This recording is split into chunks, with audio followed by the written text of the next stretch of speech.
السلام علیکم۔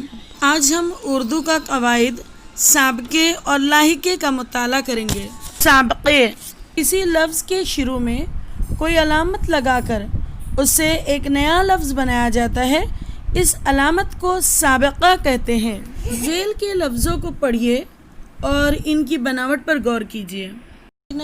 انجان، انمول، با ادب، با شعور، با آسانی، بے کسی، بے باک، بے ہدا، بن بلایا، بلا اجازت۔ ان لفظوں کے دو حصے کیے جاتے ہیں: بے جمع باک برابر بے باک، ان جمع سنی برابر ان سنی، با جمع ادب برابر با ادب، بلا جمع اجازت بلا اجازت۔ لاحقہ، کسی لفظ کے آخر میں کوئی علامت لگا کر اس سے نیا لفظ بنایا جائے تو اسے لاحقہ کہتے ہیں۔ عقل مند، طاقتور، کامیاب، خبردار، چغل خور، فاقہ زدہ وغیرہ سابقے والے لفظوں کی طرح یہ الفاظ بھی دو حصوں میں تقسیم ہو جاتے ہیں۔ مند، عقل مند، طاقت جمع ور، طاقتور، کام جمع یاب، کامیاب، خبر جمع دار، خبردار، چغل جمع خور، چغل خور،